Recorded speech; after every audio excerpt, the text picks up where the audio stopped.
Hello everyone, I am Indah yanti. So in this chance, I would like to share the information to you about English business, especially for the topics sample resume or CV and then detailing your employment history. For the first topic, sample resume or CV, there are five importance points of a resume and also top resume writing tips, extra documents, and example of resume or CV. And then the second one is detailing your employment history. Here I have 12 guidelines to write employment history. Okay, we jump to the next slide. The first one is sample resume or CV. First, a quick note on CVs and resumes. What is the differences between CV or resume? Exactly. Uh, Resume and CV has no difference difference because it is usually just a different name for something. In the US, you will usually apply for job with a resume, while in UK, Europe or Australia, you will use a CV. One important difference is that if you are asked to apply with a CV in the US, it's likely that your employer wants to much longer documents and details your academic achievement in your field. However, it is usually just for academic position. So if you are not applying for those, don't worry. And then the importance of resume or CV is obvious. It's the first chance your employer will have to see what a star employer you could be. Your CV should grab the attention of your employer as soon as possible while showing off the skills that makes you perfect for the job. So here I have 4 points about the importance of resume or CV. The first one is heading. First, you will start out with the heading.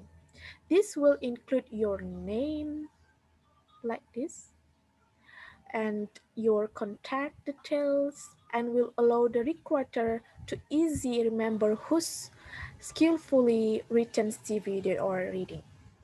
And then the second one is objective or summary. After your heading comes a brief description about your professional self.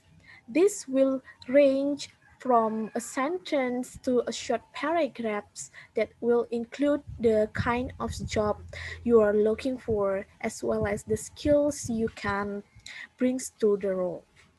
It should be short, snappy, and grab the intention of the person reading your resume. And then the second one is the third one is the meat. Once those case introduction points are completed, you will get you will get into the meat of the resume. Your resume can go one of two ways, and you can either write about your education or your work experience first. When choosing which to write about first, you should think about what's the most appropriate to the job you are applying for, as well as what is most impressive. And have you just graduated from Oxford? Then write down first. And then the last one is extras. After your heading objective or summary, education and work experience, the final section you should include will focus on the extra documents, skills, or lessons you're acquired. Remember that Photoshop course you took during college, write it down, and etc. That's the importance of resume or CV. And then next is about top resume writing tips. Here I have six top resume writing tips. The first one is power verbs. These are secret weapons that can transform your simple achievement into mind-blowingly fantastic events. Think about this sentence. I was in charge of a sales team that hit all its targets. Now, this is an impressive achievement, but the language used doesn't do much to show it. Using power verbs in this sentence.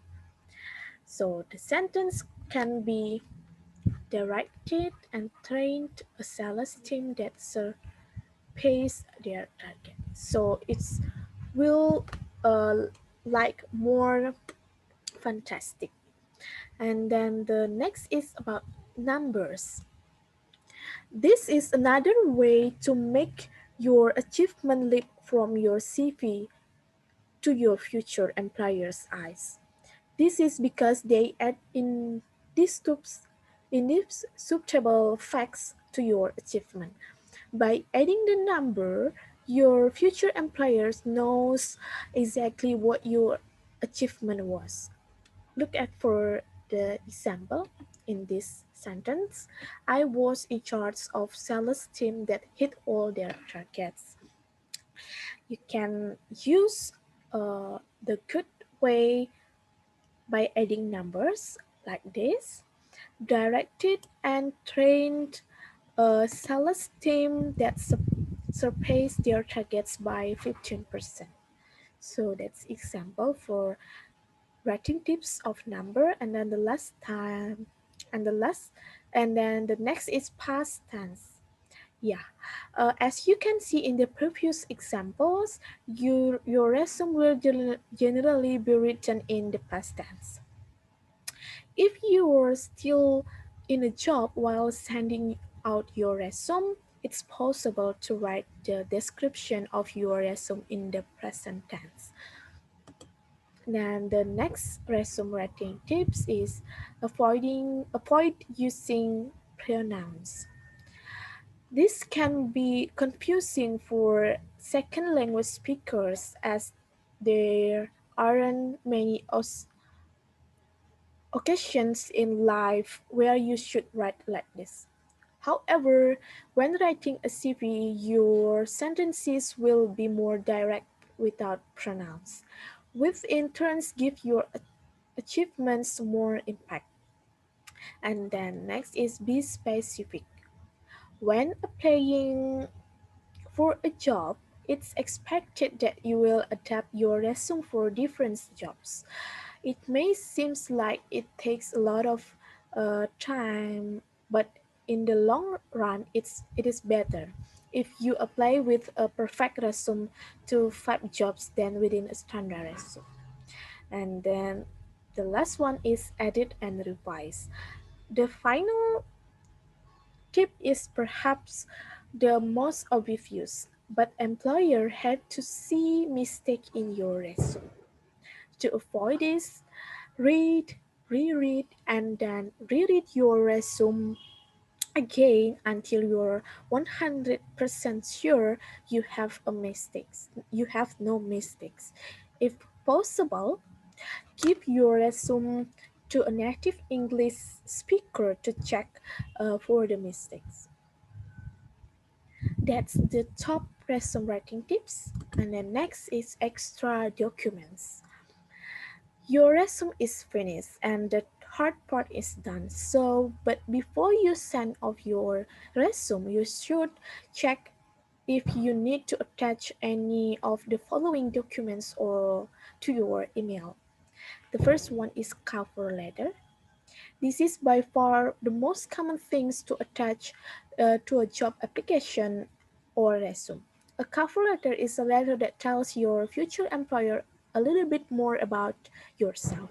So you can attach your cover letter. And also the references are usually required after your interview. In rare cases, they need to be provided upfront.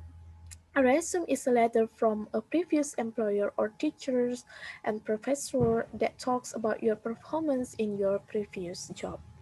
And also omit photos. If you are from Asia, Latin America, Germany, or France, you may be thinking about attaching a photo of your beautiful face to your CV. After all, who would not give you a job?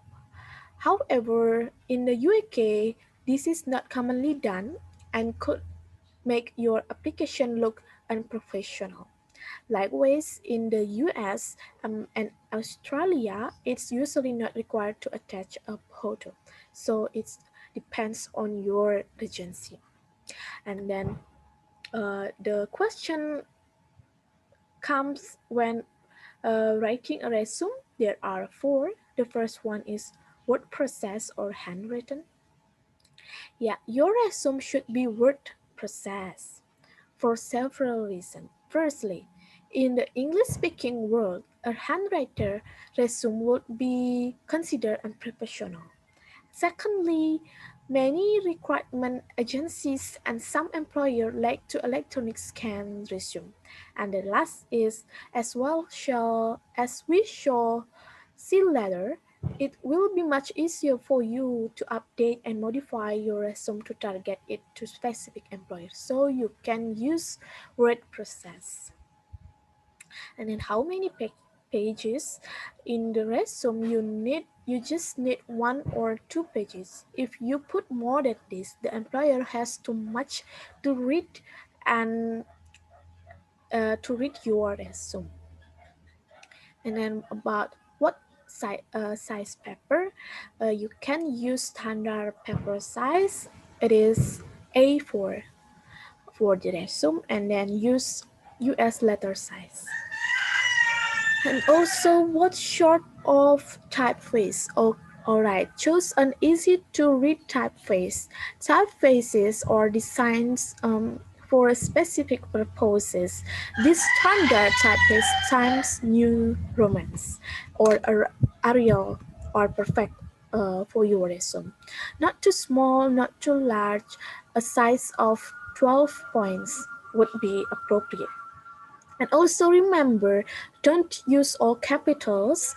Do not use a lot of italic, and do not use a fancy typeface. It is not appropriate for a professional documents. And then the next is about I have the example of a good resume that contains the all information that needed for applying the resume. This is the example of the resume. You can see this. And then the next topic is detailing your employment history. Yeah, I have 12 guidelines to write employment history. The first one is give it the right name. What does it mean? Naming the employment history section of your CV can be tricky business, and that's because one names can serve an entirely different purpose from the text. So you, in this way, you can use uh, the right name, for example, employment history or work history, professional experience, or work experience. And then the second one is lay out your experience clearly. Yeah, your CV needs to have a flow for it to be easily understood by the employers and recruiters, which means you can jump from one decade to another and then back again. It is therefore important that you short your experience in reverse chronological order, with your most recent employer list first. Make sure this section precedes your education unless your education is more relevant to the job you are applying for. And then the third one is keep it recent. Ideally, you should only list job for the past 10 until 12 years max. That is not to say you should blank out 20 years from a job you held for the past 30 years. Rather, If you had several different jobs dating back to 1987, for example, then you should focus on only those from 2002 and 2007 onwards, with the constant change in technology and business practices. So, and then next is ditch the job description. Don't fall into the trap of presenting your employment history in the way that reads a lot of like a collection of the job. So make it simple. And then the next is show your problem solving skills. Employers want people who can use creative reasoning and past experiences to identify and solve problems. But rather than simply tell them you are problem solver and show them. Please show them. And then the quantify results. Numbers employer love them, and that's because they demonstrate what you are capable of. So instead of simply saying your increased company resume, don't be afraid to mention how much exactly you increase it. And then the next guidelines is make it readable. A widely referenced statistics say that requires journalists spend no more than 6 seconds reviewing a CV to decide whether it should go into yes, fill, or to discerner. If this is true, you only have 6 seconds to make a good impression and move your application to the next stage. And then next is use action verbs. Most CV bullet points start with the same old boring words, to the point that hiring managers and recruiters have grown tired reading the same thing over and over again. Takes the opportunity to listen to liven things up a little bit and stand out from the crowd by using action verbs. And then next is avoid buzzwords. Are you passionate, reliable, dedicated, and creative and motivated? Yeah, great. Now delete these buzzwords and any others like them for your CV immediately. They are being so overused that hiring managers have become immune to them, and they add to no real value to your application. And then the 10th is about use keywords. Many employers use applicant tracking system or ATS as part of their requirement process, which is a special software designed to filter out CVs that don't match the job criteria. So use keywords on your resume. And then close the gaps. Whether you took time to raise your kids, look after an ill family member, or were simple unlucky in your job stand, employment gaps happen and are not that difficult to deal with. And then the last one is know how to format it. Generally speaking, each employment history entry should include job title, company name, and also location, date of employment, and job description. So that's all about my presentation.